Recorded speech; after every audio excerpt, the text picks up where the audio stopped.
Continuando até essa conversa do Bernardo sobre padrões e a necessidade de melhorar o nosso código, quando a gente vai pensar no WordPress como um framework de desenvolvimento, isso é muito mais importante do que quando a gente vai falar de um site institucional, por exemplo.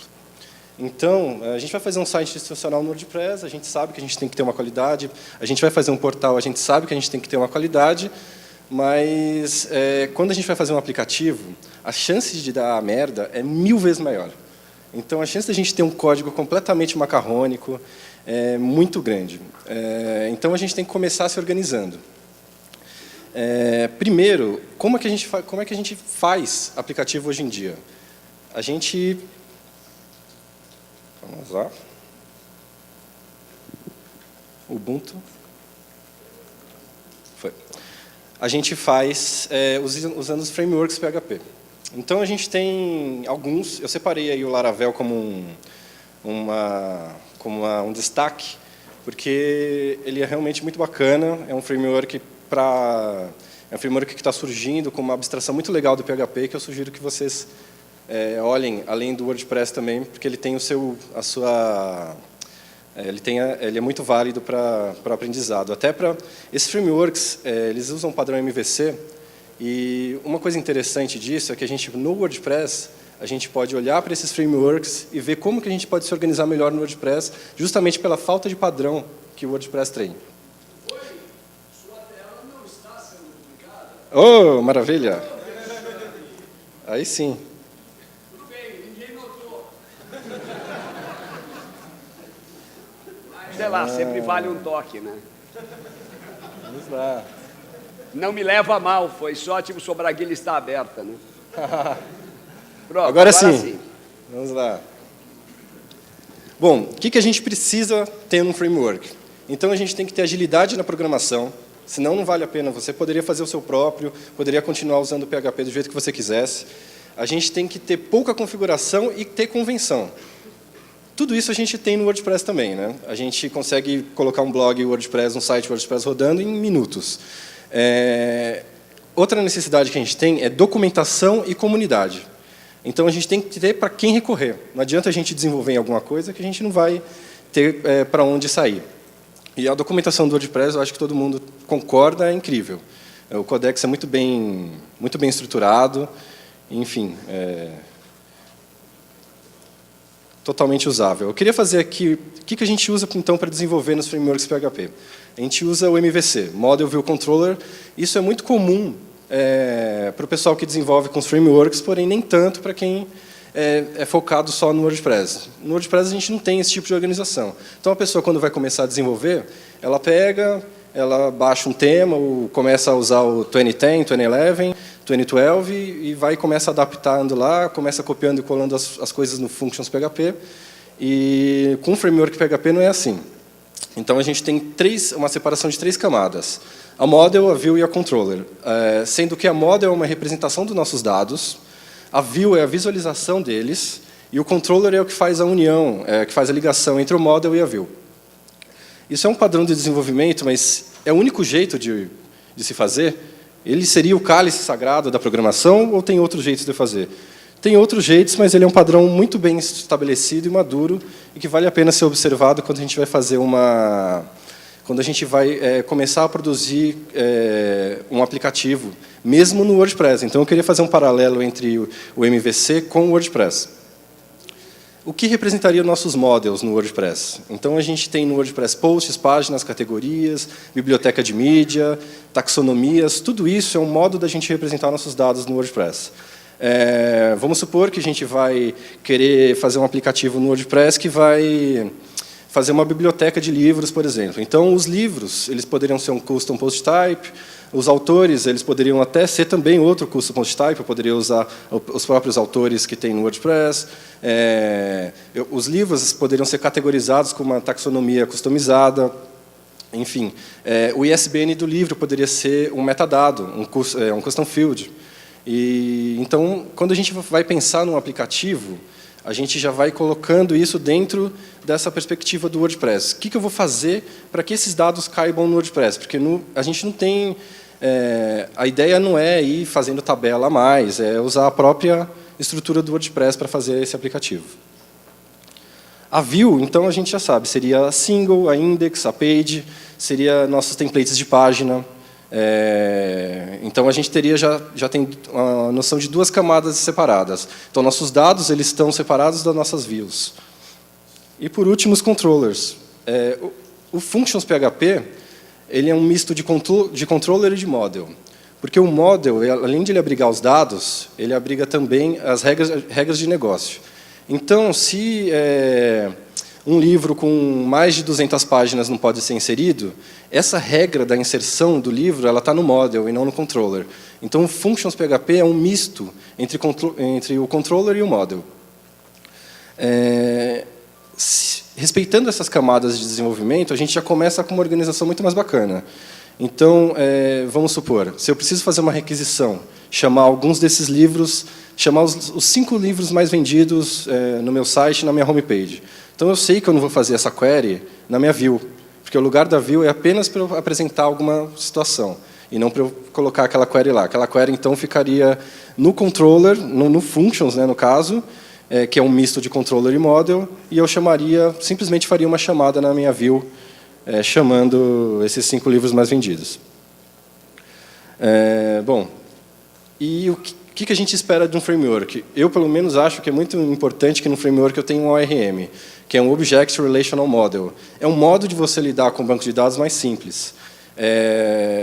Eu coloquei um exemplo aí, que é o Doctrine, que é um dos ORMs mais usados. No WordPress, a gente não tem muito bem um ORM.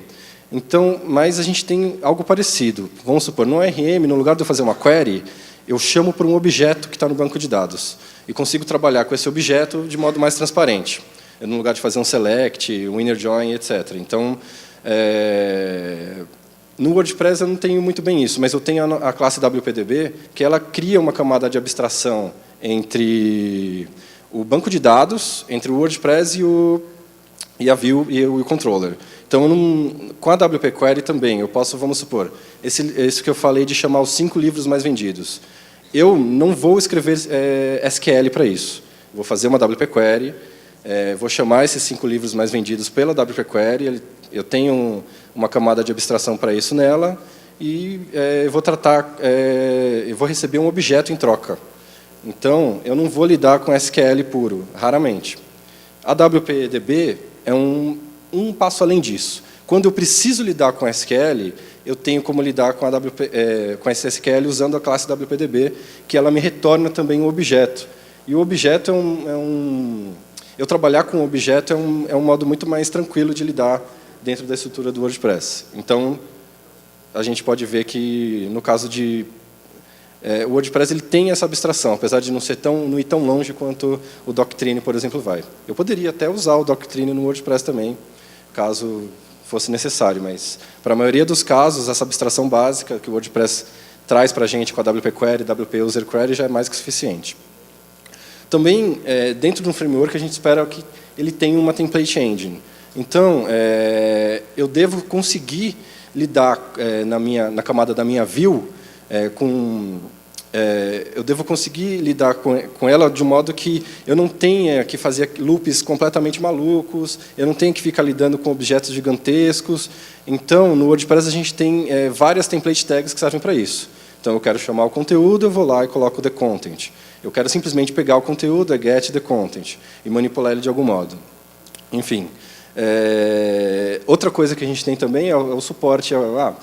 Eu tenho como colocar um sidebar, eu tenho como colocar um header, um menu, um footer, tudo que é padrão no WordPress. A gente sabe que a template engine dele é até muito mais interessante do que várias dessas outras que eu coloquei como exemplo, Smart, Rain e Twig, além do Blade, que é do Laravel. Além disso, num framework também a gente precisa de cache, porque os aplicativos eles consomem muito mais do que um site comum. Eles exigem muito mais performance no servidor do que um site comum.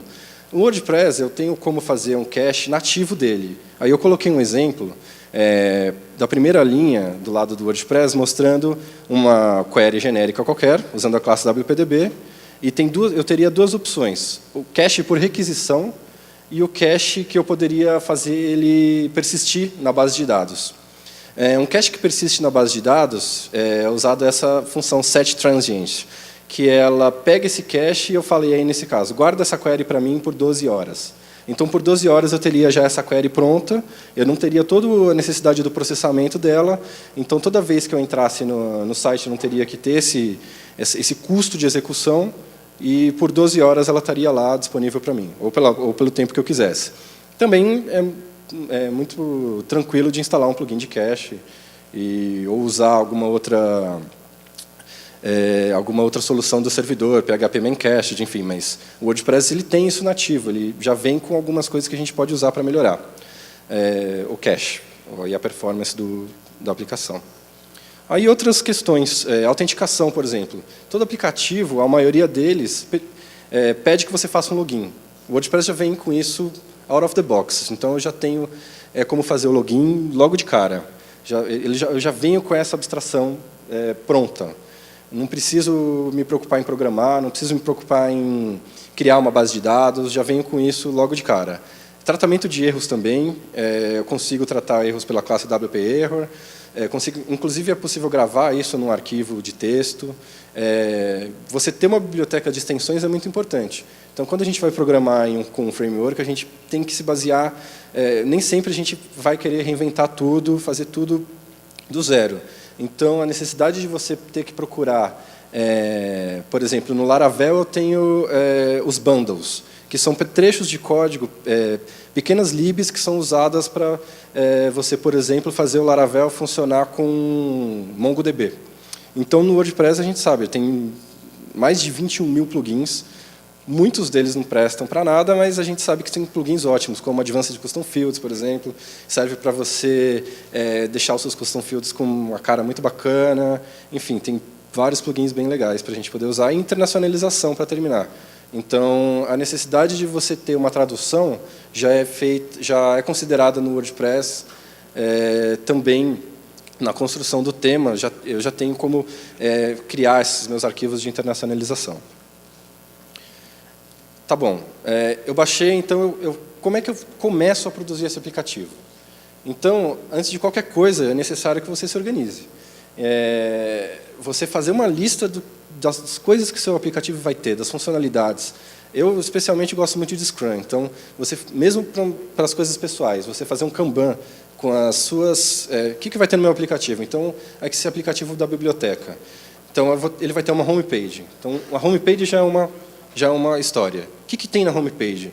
Na homepage eu tenho os 5 livros mais vendidos, eu tenho uma caixa de login, então cada um desses itens é um item para você se organizar e escrever e começar a tratar desse aplicativo, ele vai ter um escopo.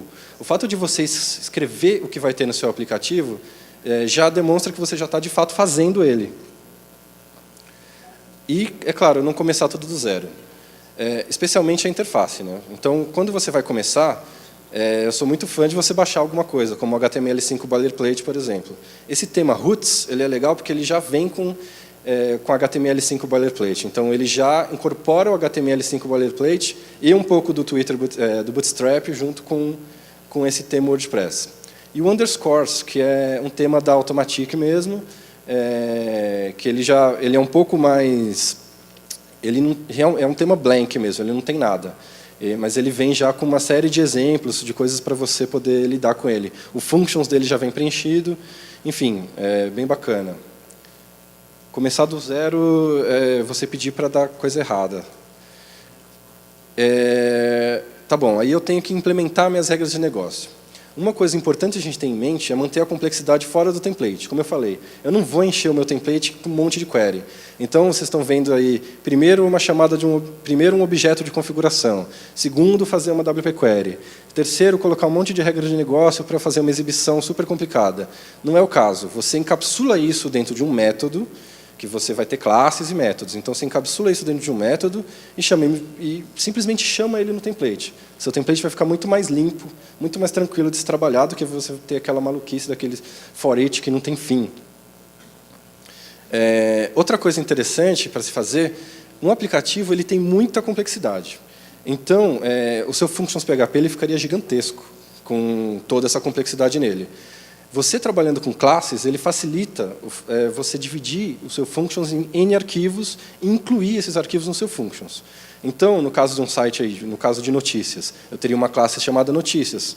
Eu poderia ter, vamos supor, caso a seção de esportes fosse super complexa e tivesse N métodos, eu poderia ter uma classe chamada esportes, e assim vai. Dentro dessa criação de nomes, de métodos, vocês vão notar que o WordPress ele tem uma própria estrutura, ele tem um padrão de código próprio. Então, no nome de uma classe, por exemplo, você vai sempre começar com a letra maiúscula e você não vai usar camel case. Então, vamos supor, uma classe que se chamasse notícias especiais. Então, seria notícias, _ letra maiúscula especiais. Ele é um pouco diferente do Zen, de framework, de outras coisas. E os métodos são sempre letra minúscula separado por _. Ele é bem diferente, mas é interessante manter essa mesma estrutura que é usada nos códigos do WordPress. Ao final de cada arquivo, então eu vou ter lá minha classe notícias, meu arquivo notícias.php, ao final eu tenho meus hooks ligando, chamando os métodos, que é muito simples de chamar. Você chama um array, sendo que o primeiro item é a classe e o segundo item é o método. Então você já vai ter uma organização muito mais interessante do que aquele functions cheio de função jogada que fica terrível para você mexer. E aí eu tenho algumas sugestões de classes que vocês poderiam usar sempre, iniciando em qualquer aplicativo. Uma delas é uma classe chamada tema, que eu sempre uso para a configuração geral do tema. Então, lá eu configuro meus thumbnails, eu faço um método para registrar os menus, para os sidebars, para colocar os meus scripts, porque os scripts no WordPress eles são registrados pela WP Script. Você poderia usar algo, por exemplo, como require.js, mas o WordPress já tem um controle de carregamento de scripts que vem por padrão. E a mesma coisa com o style também. Os estilos também podem ser carregados dentro do WordPress, escolhendo, inclusive, se ele vai no footer ou no header. Também para registrar os post types e as taxonomias. Então, essa classe eu sempre começo com ela. Outra classe também que eu sempre coloco é uma classe main, que é uma classe genérica, para coisas que são comuns à aplicação inteira. Então, pegar o menu por local, alguma coisa qualquer que você precisa que ela flutua na aplicação inteira. Então, é interessante você ter uma classe dessa também. E, por último, uma classe genérica também chamada toolkit. Mas, vamos supor, você precisa... toda vez que você faz uma query, você tem um objeto como resultado dessa query. E você quer ver esse objeto de algum modo. Então, você pode dar um var_dump, você pode dar um printr na tela e um die, né? Um die var_dump, por exemplo. Então, eu coloco lá já uma classe chamada dumpDie, onde eu já sempre chamo ela já faz esse trabalho para mim, de dar o die e dar o var_dump. Então, é uma abstração de um modo de você debugar o código, enfim. Seria uma caixa de ferramentas mesmo, coisas que você sempre usa, funções que você fez específicas para os seus arrays, enfim. Você tendo isso tudo estruturado, não tem como não dizer que você tem uma estrutura organizada para trabalhar com WordPress. O WordPress, infelizmente, ou felizmente também, porque ele não é, na verdade, só uma plataforma de blog, de CMS, além de eu ter essa possibilidade de fazer aplicativos, ele deixa você muito solto para você fazer o que você quiser. Se você quiser, você não usa nunca o seu functions PHP e faz tudo num index só e dane-se. Mas não é o caso. A gente tem essa estrutura, a gente tem como trabalhar com as coisas que o WordPress nos dá, a gente tem como estruturar isso de um modo simples. E é possível ver claramente que o WordPress dá conta do recado para se fazer uma aplicação. E é só parar e se organizar, especialmente usando orientação a objetos, tentando usar os conceitos mais avançados e bacanas do PHP, especialmente a partir do PHP 5.3, agora dentro dessa nova realidade do WordPress. E é isso aí. Terminou. Obrigado.